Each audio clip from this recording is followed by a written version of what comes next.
Hey everybody, welcome back to the channel.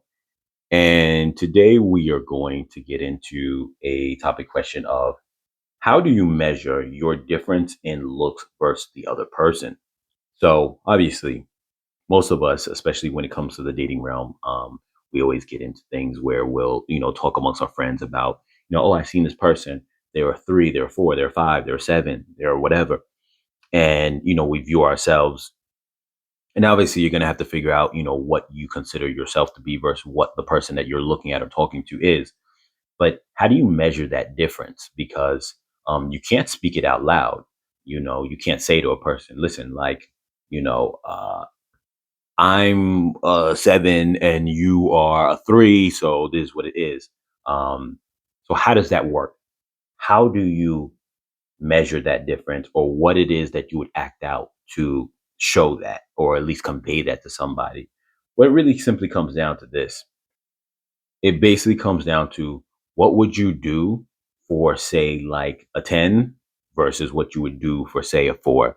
And simply it comes down to you just standing firm on the things that you won't compromise on. Now, I'm not saying in general, and this is what really kind of defines a person who has a very strong will and is confident in himself. They're really not going to compromise on anything. But there are some things that we obviously know require compromise versus other things that don't. So, for example,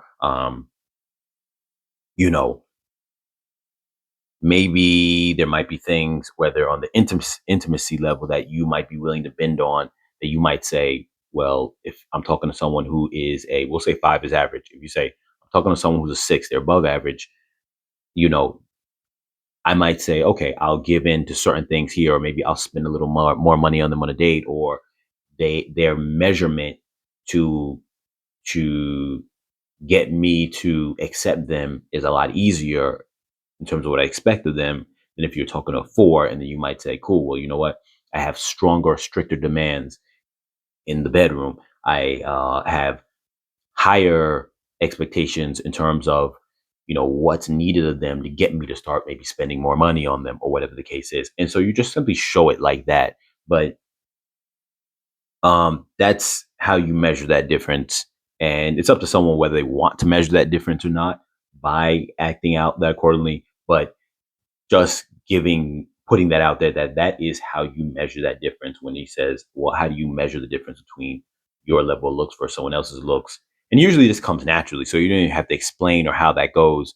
It usually comes natural. If there's somebody that you are really attracted to and you kind of almost feel less than them when you're walking around them, not that anyone should be feeling less than somebody else, but you get what I'm saying. Essentially, what ends up happening is that you're going to almost act accordingly and start kind of doing more things than you probably would normally. And then somebody who you feel you're more attractive than, you're going to demand more things, probably be more annoyed with some of the things they do and be more strict. That comes from a place of saying you have to do more to please me. um, so that's all that is, and that's how you measure that difference.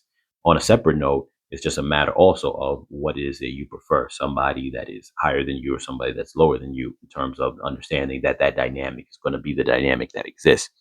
With that being said, you guys, as always take care of yourselves, be safe, and like, comment, share, subscribe, and I'll catch you guys in the next video.